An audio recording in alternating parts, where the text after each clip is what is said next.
Hindi po nagbago po yung pasya ng kanilang hari, no? Na si Dudong talaga yung gusto nila. Kaya bukas daw kukunin po daw nila si Dudong kung papayag yung mga magulang. Guys, nandito po tayo sa punso ni kaibigan ninyo. Kasi po nandito na po siya. Pinuntahan ko siya kanina alas 6 po ng umaga. Nandito na po. Hindi po nagbago po yung pasya ng kanilang hari, no? Na si Dudong talaga yung gusto nila. Kaya bukas daw kukunin po daw nila si Dudong kung papayag yung mga magulang. At saka kung pumayag ako. Pero kung di tayo papayag, sabi po ni kaibigan ninyo, wala daw ang pilitan. Pero si kaibigan ninyo ay may mga ninyo. Bukas po kunin si Dudong kung papayag po kami. No, kung hindi namin ibibigay, anong mangyayari po sa inyo? Salamat po.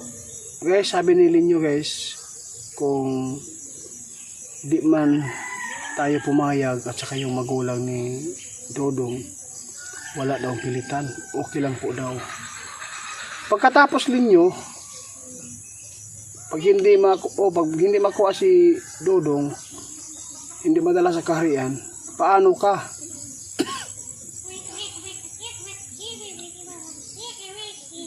Sabi po ni kaibigan ninyo guys, wala pang sinabi si hari sa kanya kung anong mangyayari. Kasi ang sabi lang po niya, bukas na daw niya kukunin si Dudong para dalhin po sa kaharian ng mga duwende.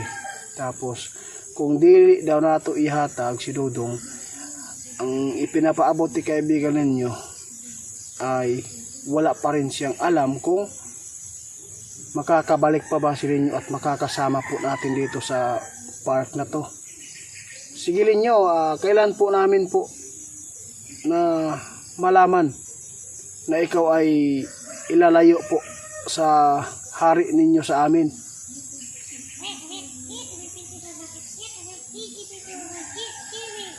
Sabi ni kaibigan Linyo guys, magpapapaabot lang po daw siya ulit kung siya po ba ay binabawalan na po ba pumunta po dito.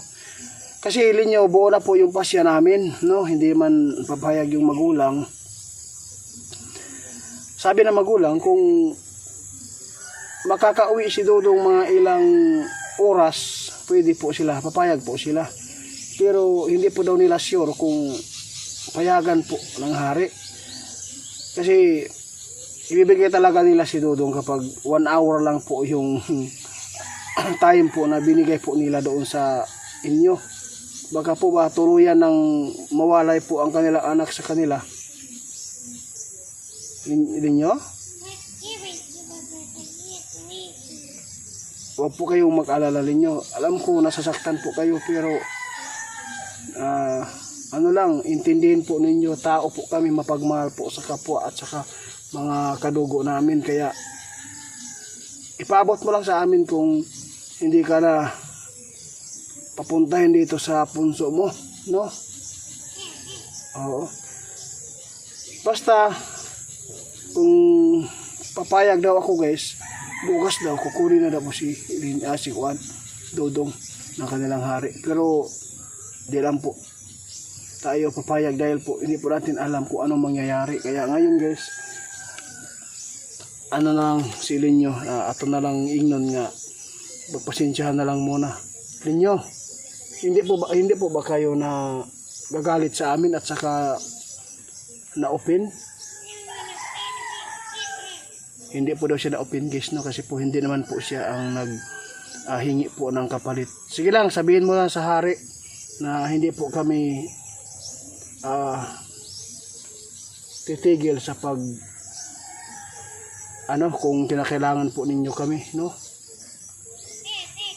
Oo, kasi sana po hindi ka bawalan ni hari. Bukas guys, baka makapunta si kaibigan ninyo dito sa atin at saka maipaabot kung binabawalan na po ba siya. Kasi bukas man po gusto po ng hari na kunin si Dudong. Kaya hindi ko man po ipadala at saka yung magulang po niya ay di po papayag na ipadala yung anak po niya dahil po delikado, no? Baka po matuluyan daw na mawala sa kanila. No? Oo, sige lang po. Huwag kang mag-alala po sa amin. No? Ipagdasal na namin, no? Na sana po ay di po kayo bawalan kahit po isang buwan makapunta ka dito sa amin, no? Oo. Basta maghihintay lang po ako sa resulta bukas kung papayagan ka pa na makipag-usap sa amin o hindi na. Kasi buo na po yung pasya namin, hindi po namin ibibigay si Linyo dahil lang po sa hiningi ni Hari dahil hindi namin alam na makakabalik si Linyo o si Dodong. Linyo? Oo. Huwag kang mag-alala. Merry Christmas po. Guys, malungkot po tayo ngayon guys kasi po hindi pa rin nagbago yung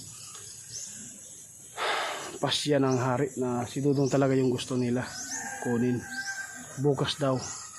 Karon kay di man tamo sugot, di man kami papayag na kunin yung buhay ni Dodong at saka yung magulang di po papayag. Ayaw kung may masasaktan. Ano na lang, no, silin nyo na lang bahala po mag-intindi sa atin. Yung sinabi ko, baka nagagalit ka sa amin na open ka, sabi po niya no, wala daw, hindi po daw siya na ano guys, dahil po hindi naman po siya naghingi ng kapalit kasi gusto lang po niya na makatulong sa atin at madipinsahan po tayo sa mga masasamang mga elemento na nakakalaban. Linyo, ngayon po magtatanong ako, hindi naman natuloy makuha si Dodong, no? Hindi kami papayag. Ipagpatuloy po ba namin yung pagsisira po sa punso at saka yung paghabol sa mga mangkukulam na nagkukuha po doon sa mga duwinding masama ng mga kapangyarihan?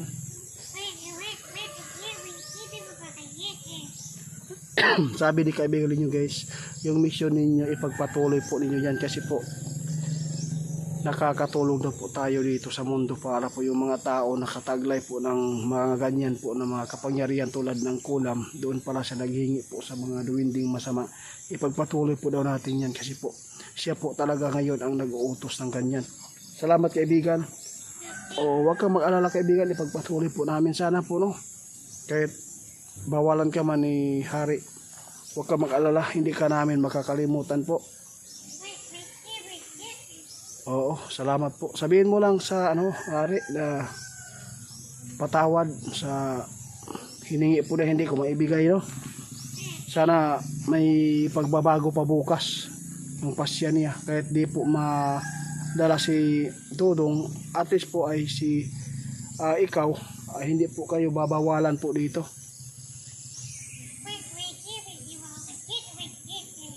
Pwede bang umawit ka na lang ng pampasko ba?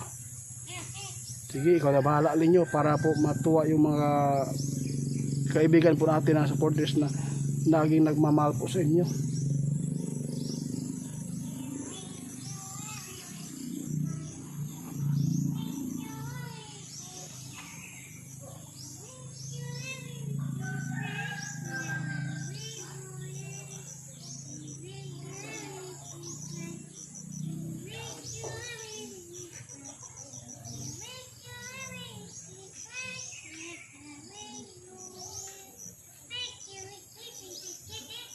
Salamat kaibigan. Kaya mo bang kumanta ng Devoted? Ayaw po daw niya guys, no? Sige, maraming salamat kaibigan. Sana po ay hindi magtatapos yung sama mo sa amin at pagkikipagkaibigan po sa amin, no? Maraming salamat kaibigan. Guys, huwag lang po kayo mag-alala guys kasi hindi pa lahat na buo ang mga desisyon po ng Hari. Kasi ang sabi lang ng Hari, si Dodong bukas kukunin. Tapos kung hindi pumayag yung magulang at saka ako na ipadala, ang sabi ni kaibigan ninyo ay daw guys, kanang wala pa rin, no, na ipinapaabot yung Hari na bawalan po sila na pumunta dito sa atin.